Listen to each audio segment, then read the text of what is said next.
Red. And I got a couple questions. Come on.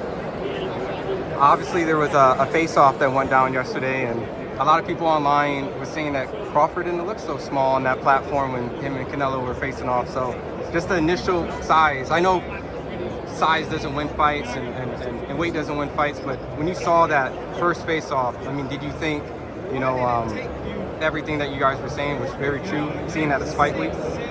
What you mean what we were saying? Like, he's not that big, he's a small 168. I don't care if he was. I mean, this is the thing. We've been fans. We've been fans of him. You know what I mean? Not right now, I'm not. Yeah. But we watch him, so that's how we know.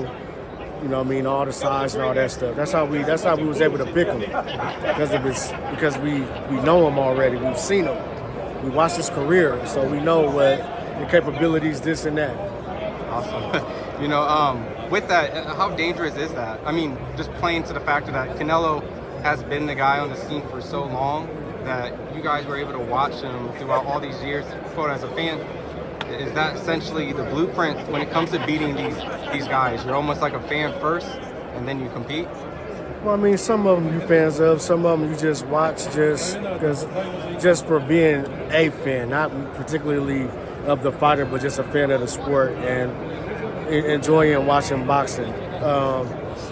It's different when you watching fights for entertainment value, you know what I mean? But when you got to go back and study, you kind of look at it through a different lens, like watching it with no sound on and looking at tendencies, looking at round by round, different things and different adjustments or different mistakes that they're making. You kind of zero in on that a little bit more when you actually studying.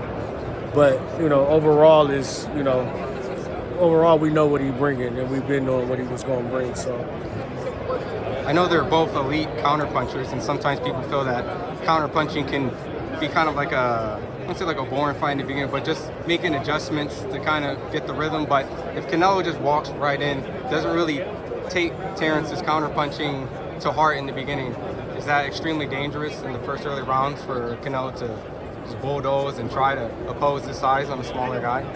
Like I told you before, whatever he feel, we are up to the task for whatever Canelo want to show up.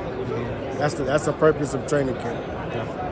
With all these different type of lights and settings and things like that, how would you compare this compared to like the Spence fight first day or any other day throughout the big? Does it feel different? To me, it's all the same. I mean, of course, Canelo brings more fanfare and more eyes and, things that he brings. But overall, as of right now, I mean, it's just another day at the office.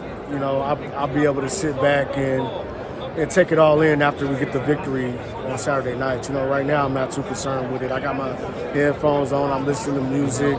We going through what we got to do for fight week, grand arrival, this, that. First one thing, another one, but I'm not worried about that. I'm just waiting on the time, waiting on Saturday. Last question. When it comes to this fight, I know that you're talking about two of the greatest fighters in this generation.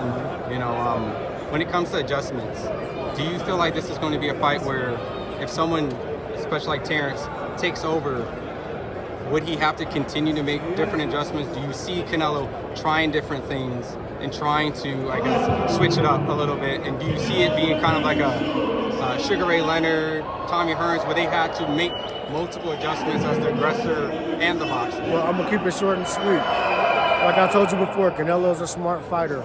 You can't approach him the same way all the time. So, with that being said, there's your answer. All right, awesome. Appreciate it, Red. Wish you nothing but the best. Yeah, for sure. Thanks as always. Yeah.